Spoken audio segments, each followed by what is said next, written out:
soft as a flower. I know the hour. I am the times. It's the strength for me. It's the strength. It's the legacy.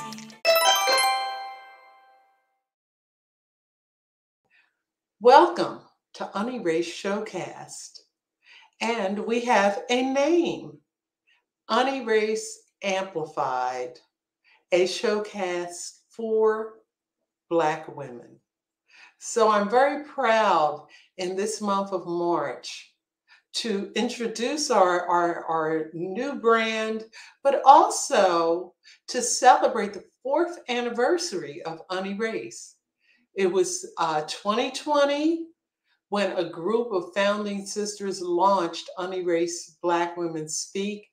And our primary goal is to shape narrative and create content for, by, and about Black women.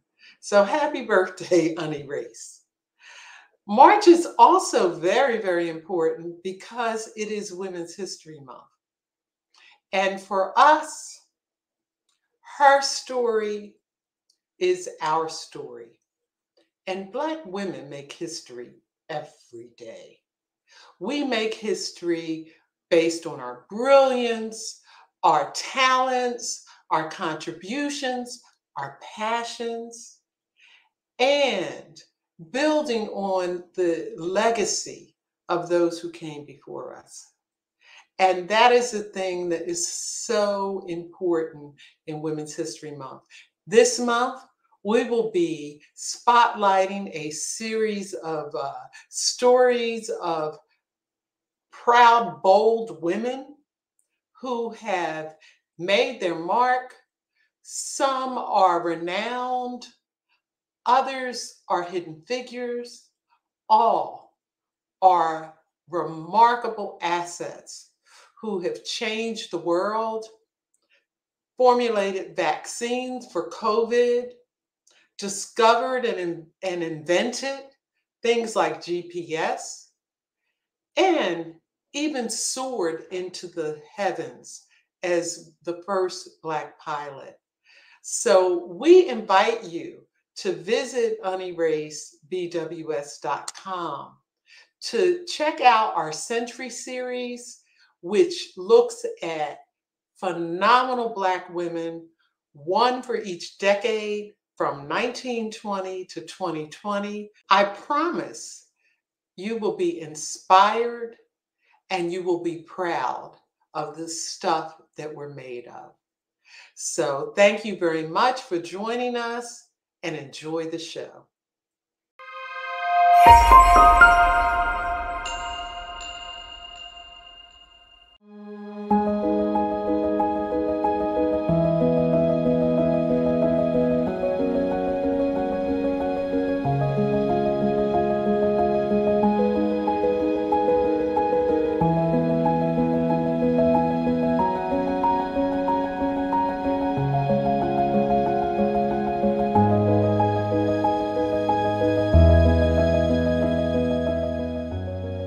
Dr. Kizzmekia Corbett, scientific maestro. She danced between molecules and miracles. This virologist led her team to formulate a melody of hope for a world plagued by death and uncertainty. She carried us through dark times and into progress. The vaccine wasn't a cure, but it was a solution.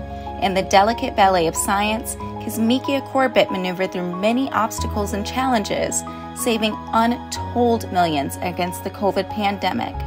More than a scientist, she is a source of inspiration.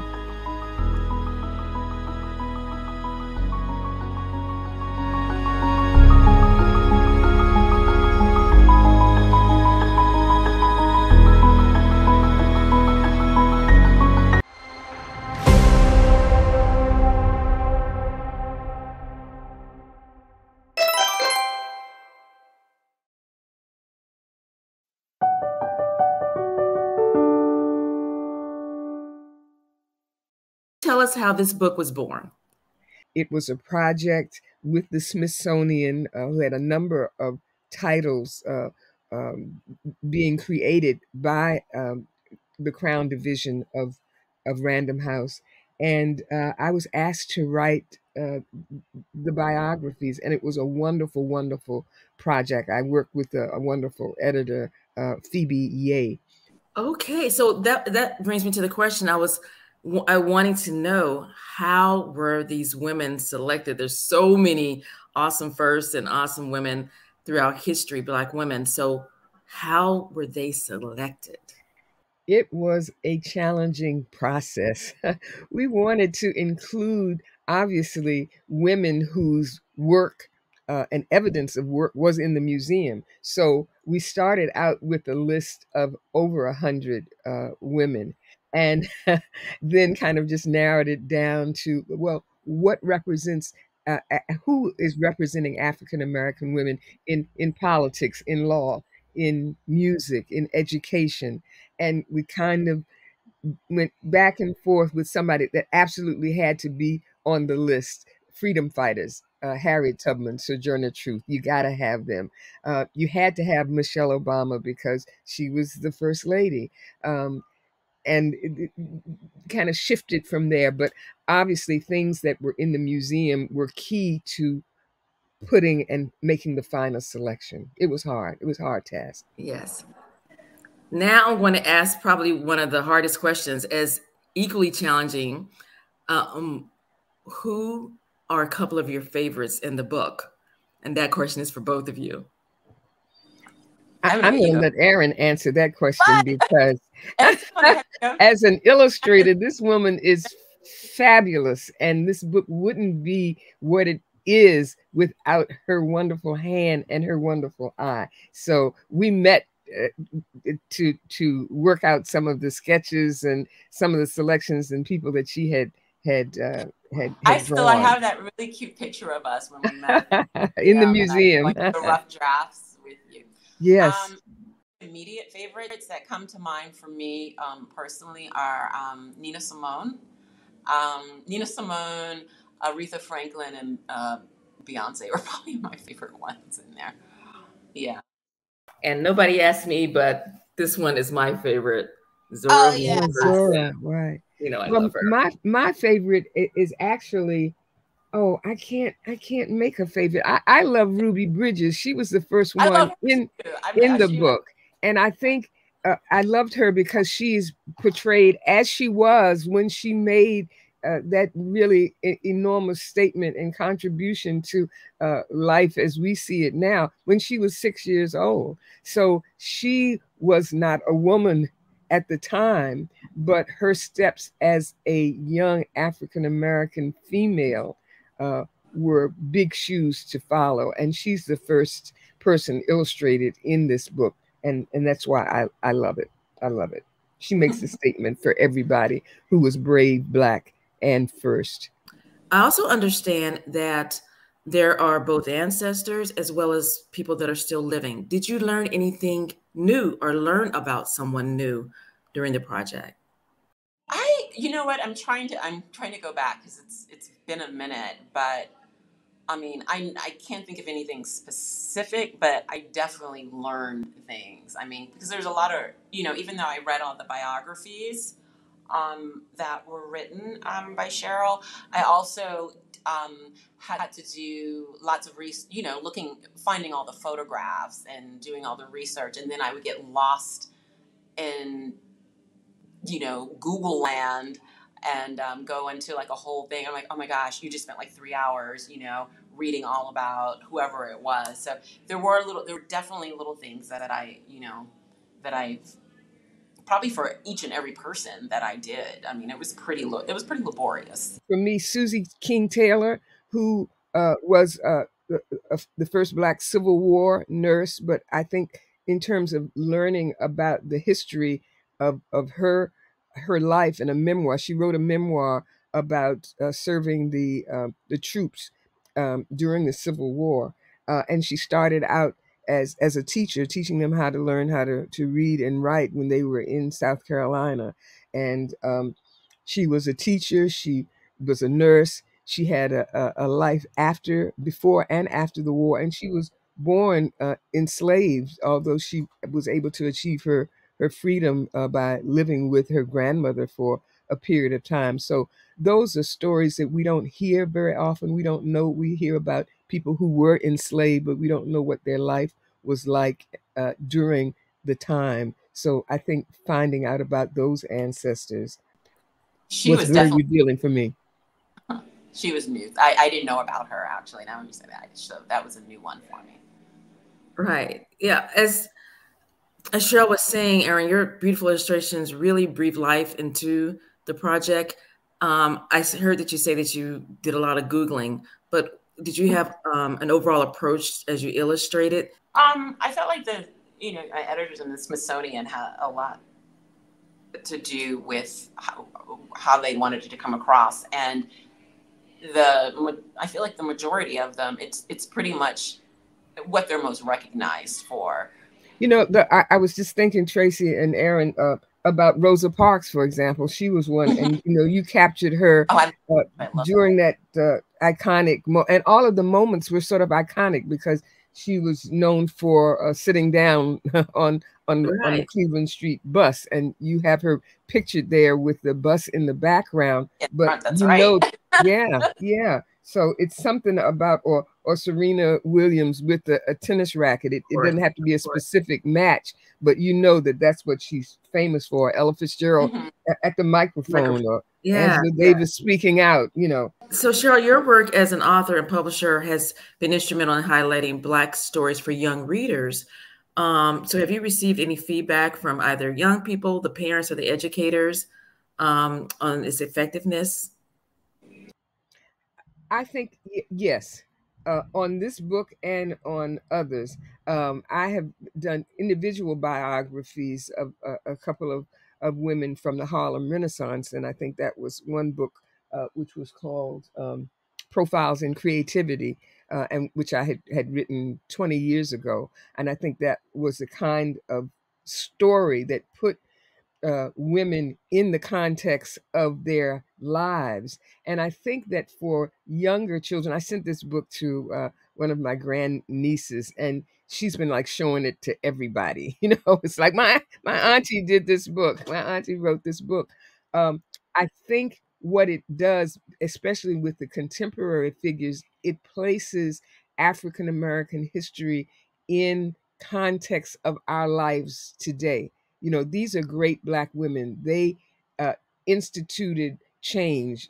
Michelle Obama was the first Black woman who was a first lady of this country. I can be like that. I think that the identification with the personalities and the fact that a number of these people have been seen on TV by contemporary children makes it more real, history more real for them than just a stodgy kind of here's a Black woman and she did this and she did that, and history can be dry, but the museum itself and the fact that you can go in the museum and see Marian Anderson's dress, the dress that she wore when she sang on the steps of the Lincoln Memorial. And that brings about a connection with children and parents who have read this book and books like it in terms of African American history. In these last few minutes, I wanted you to speak of what your hope that the legacy of the book will be. I think you touched on it a little bit, Cheryl, but what do you think, Erin? I want things to continue, that these beautiful stories to continue to inspire the future generations. Like I said, when I'm long gone, and that I'll be a name that's remembered for bringing them to life, and that they can also make a mark on this world as well. They have some really incredible footsteps to follow in, and they can do it. Yeah. If I could add something to that, I mean, I think that I agree. You want to let children, parents, librarians, people know that we have a history, and it's an incredible history. And so much of today, there have been so many movements to erase that history or to change it or to misrepresent it. and say that it had no value. There are efforts now to erase African American history, erase American history by people who don't agree that all of us have a right to our freedoms and our liberties and to exist as human beings. So my hope is that, like Erin's, that this will inspire children, educators, readers of all kinds to learn more about their own history and the stories that these people have from their own authentic perspectives, rather than from an outside perspective. And the fact that Erin is an African American illustrator who's done this fabulous, I mean, I'm holding it up now, but I mean, these fabulous illustrations that bring life to the women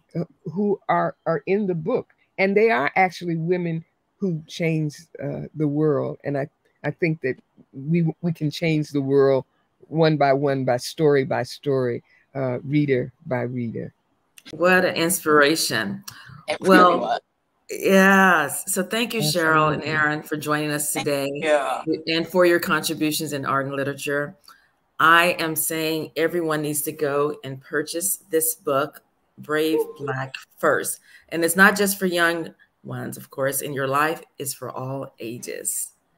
Thank you again. Thank you. Thank you. Thank you for having us.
Absolutely, Dr. Janet Mitchell is one of my favorite history makers, and the one who showed me that it was possible to be a Black female OBGYN who also was doing public health and research, which is what I ultimately ended up doing. She, again, was board certified. She was chief of OB at Harlem Hospital at one point, and she also was really instrumental in the early years when we didn't really know a lot about HIV and AIDS. She was instrumental with really advocating really strongly for not only women of color to be part of the early studies to make sure that we were part of the science in terms of finding solutions, but also making sure that pregnant people were part of those studies to be a part of the solution. Eunice W. Johnson is my favorite history maker. She was an arbiter of style. She and her husband, John H. Johnson, established Johnson Publishing Company, a company that published magazines known to many as Negro Digest, Ebony Magazine, and Jet Magazine, among others. And she is my favorite history maker because she and her husband chronicled history, Black history, as it was happening. Diahann Carroll, dazzling Diahann Carroll. She is the queen of stage and screen, and class and elegance and sophistication.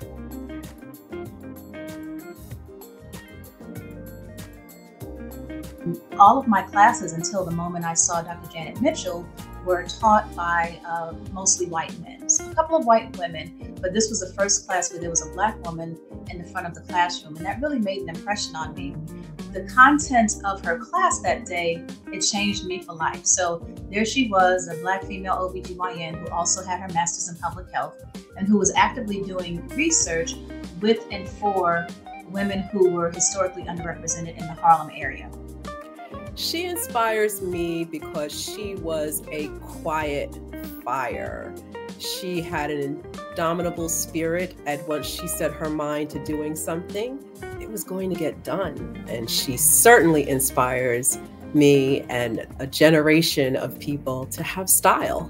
And that was created through the Ebony Fashion Fair, which she started in 1958. And with a run of 50 years, there are people today who just were inspired, just like I was, to have our own style, our own sense of style, our own sense of flair. Diahann Carroll inspires me based on how she carries herself.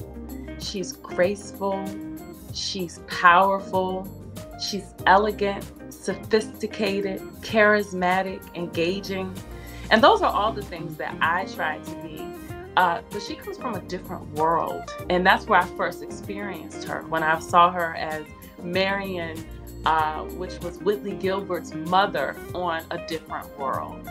Also, how can I forget Julia? This was before my time, but I finally watched Julia, where she was the first African-American woman to have to star in a role on primetime TV.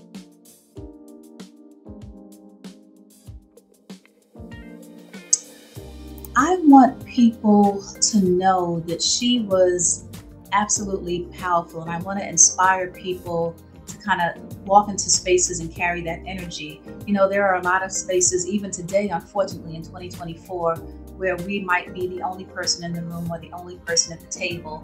And if there's one thing I learned from Dr. Mitchell, it was that you absolutely bring all of your power and your strength, even if you're the only one in the room or the only one at the table.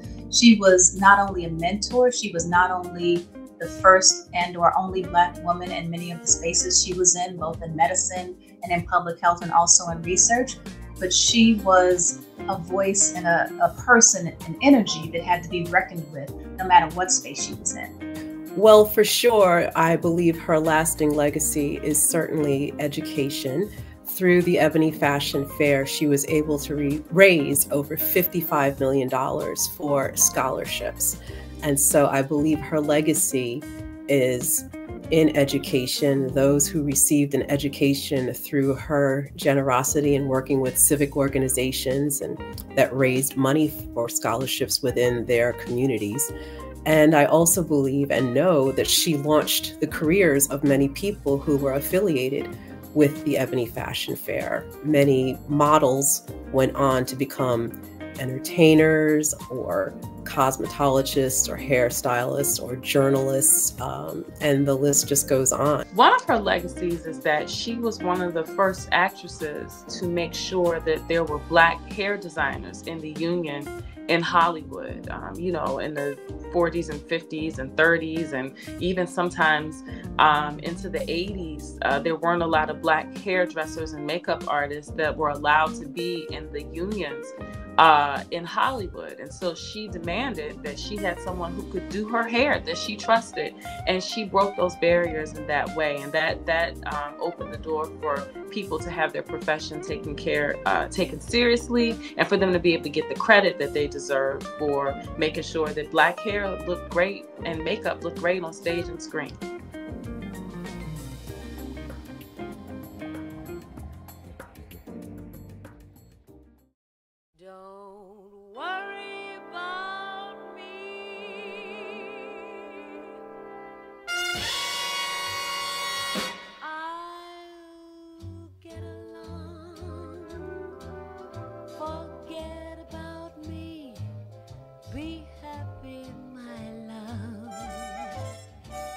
Let's say that our little show is over, and so the story ends. Why not call it a day the sensible way? Can't we be friends? Look out for yourself should always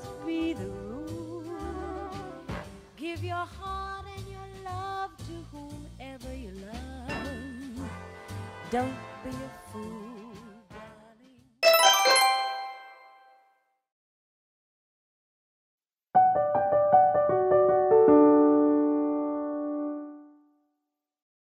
I want to start out our conversation, Glynda, talking about that slogan, unbrought and unbossed.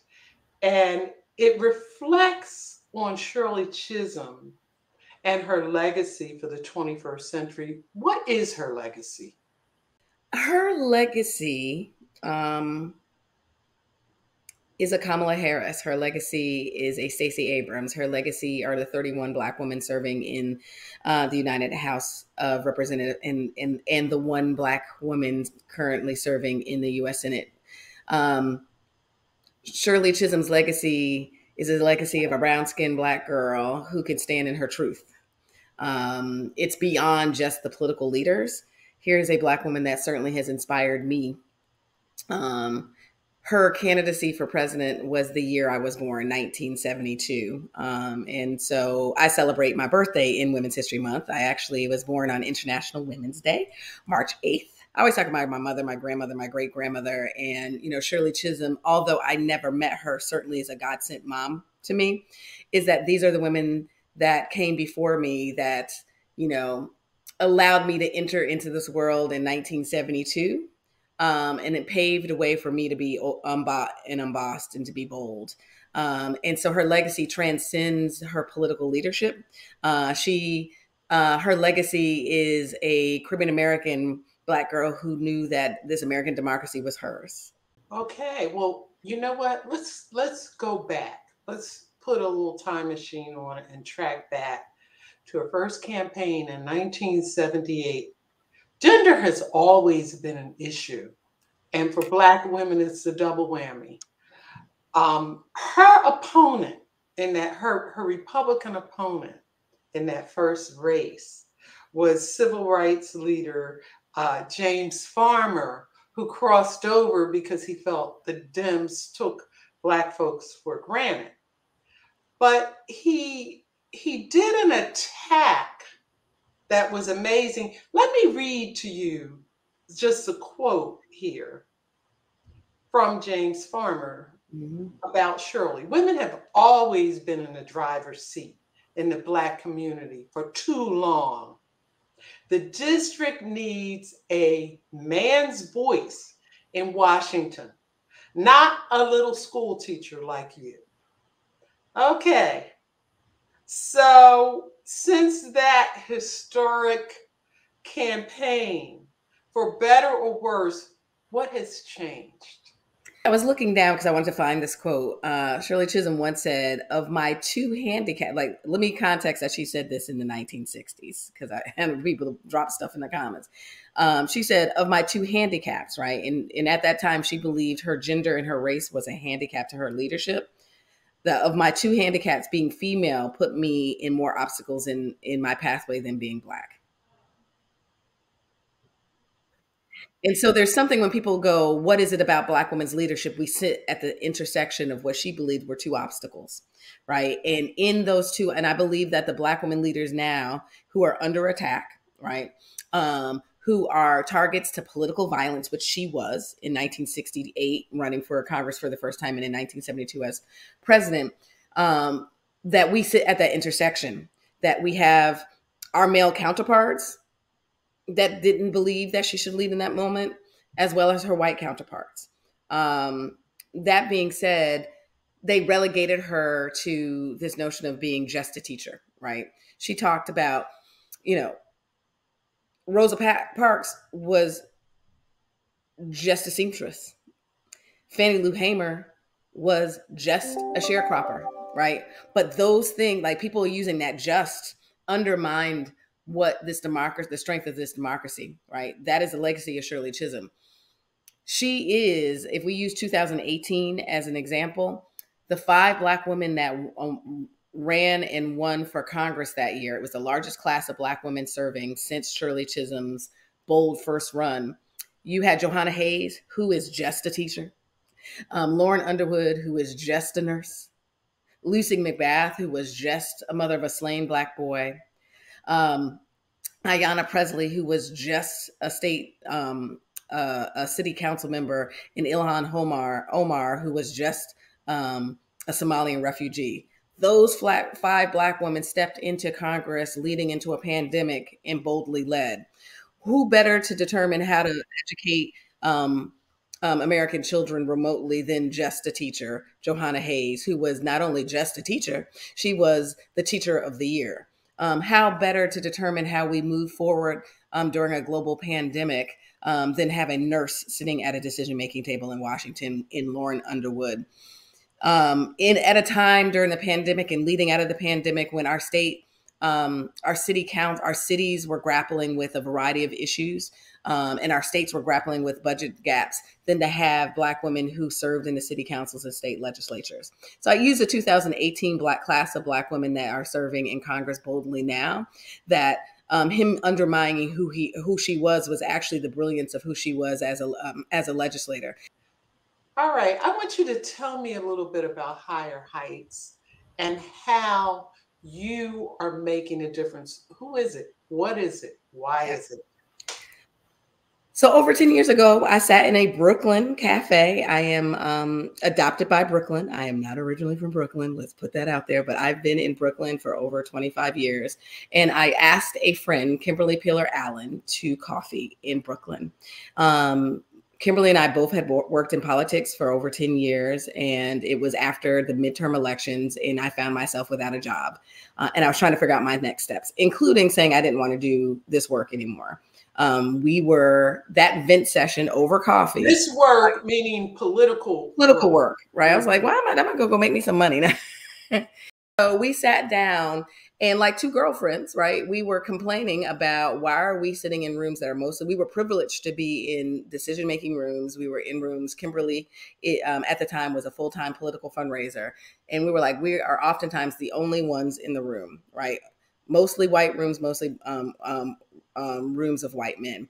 And we're like, we didn't have the language that day, but we were like, what would a political home look like? We wrote the words Higher Heights down that day. We wanted to be aspirational, right? We knew that Black women moved this country, forward, but we often didn't feel like there were spaces for us. So we started Higher Heights as the political home for Black women. Building a space for us to harness our collective political power from the voting booth to elected office. And so our work over the next 10 years were, how do we ensure that we help to elect Black women? And we chose federal office, statewide executive offices, and mayors of top 100 cities, because we believe they were the greatest opportunities and the greatest challenge. Higher Heights for America is a membership-based organization. We hope that you would consider being a member of our political home. When Black women build political homes, they are inclusive. So if you are a Black woman, come because it centers you. If you're not a Black woman, there's always a plate at a Black woman's table. And so we know that this work has to be done with allies. So this political home centers Black women, but welcomes all. We just released a poll in March, and it found that 50 Black women voters clearly feel there's an increase in Black women's elected representation, in part by the work of Higher Heights, helping to recruit, train, and support Black women, but they still feel underrepresented. Gwen, one of the things that we talked about recently was that the reason why they feel that representation, there has been an increase. But you can actually name Black women leading at the highest level. We are at a point where our vice president is a Black woman. We have lots to say about if she's being covered by the media or not, or fairly, for another discussion. People see on day-to-day news Letitia Tish James, the Attorney General in New York. We actually said, I struggle to find a white woman who is a consistent leader, like covered by the press right now. It was Nancy Pelosi, right? And she's no longer the speaker. Black women are actually leading at the highest level. And so everyday women, like my best friend in Georgia and my godchildren, can feel that. But the numbers still point to, we have 0 Black women governors, have never elected a Black woman governor. And we've only had Black women's representation in their voice in the upper chamber in the U.S. Senate in totality, Gwen, for 11 years. That's amazing. 235-year history. It is also, as you know, Black women are busy. They want to be more politically engaged. We are your place where you can go to one place and find out who are the Black women running and how you can be engaged. We are all in this year in 2024 about making sure Black women will be in the U.S. Senate. We have multiple Black women running for office for U.S. Senate. This past Super Tuesday, which connects to Shirley Chisholm, Barbara Lee boldly ran for U.S. Senate in California. She fell short, but she ran in such the spirit of her mentor, Shirley Chisholm. When I saw her on her final Zoom call, she was so at peace at that run. She looked great. If you look back at the State of the Union, it was 2 days after she had a major defeat. She looked great because she ran in the spirit of Shirley, and she had peace in that she was there for a reason in a season. I am going to give you a parting shot, Glynda.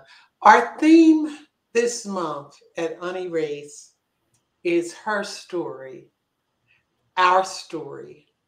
We make history every day. And I want to just throw that ball to you and ask you, how does that theme relate to the work that you and your Higher Heights sisters are doing? We are in a moment in this country's history where Black women can help build economically thriving, educated, and healthy, safe communities. I believe we do it in two ways. It is that Black women uniquely understand the word Sankofa, right? That we must look back to move forward. And so I'm so excited for the conversation about Shirley Chisholm because she is the epitome of Higher Heights Sankofa, right? That we are building blueprints around ensuring that Black women's voices are heard at all decision-making tables. At the end of the day, we're not electing Black women for Black women's sake. We know two things, that diverse decision-making tables make better decisions. And when Black women's voices are void of those decision-making tables, then the conversations about my reproductive health, from suffering from fibroids, infertility, being concerned about dying at childbirth, that those lived experiences aren't part of public policy. We also know that when you have diversity in the types of women that we're encouraging to run for office, that they're going to push innovation into public policy, like a Lauren Underwood, who has, actually passed more bills than most. She's not a freshman anymore, but she's one of the younger, and meaning tenure younger members of Congress. And so that's the legacy and the history that these Black women, when they sit at the dock of the bay, when they were tired or deciding to do something else, that their imprint is on the very fabric of our protecting and defending our democracy, but that their policy innovations have actually, when our research, and there's a lot of research that says that people don't feel that their lives have changed, right, over the last 10 years, regardless of who is running the office. That is I truly believe that Black women leaders are making economically thriving, educated, and healthy, safe communities. And that is the history when we look back, as we sit out, looking out from the horizon, that we will see Black women's imprints, including Shirley Chisholm's imprint on the SNAP program. Shirley Chisholm, during her bold run for president, sued, went to the U.S. court, ruled around equal time in media coverage. That's Shirley Chisholm's thumb on that. Well, I tell you one way, a perfect way, nearly 50 years later, to celebrate the legacy of Shirley Chisholm is to celebrate the work of Glynda Carr and Higher Heights of America. And we're going to roll out of this interview with a video. This is part of our showcase for Women's History Month, celebrating unbrought and unbossed Shirley Chisholm. So we'll take a look at it, and that's a great way to end the closing salvo on our interview. I want to thank you, Glynda, for your thoughts and your work and for your continued fight on behalf of Black women. Thank you.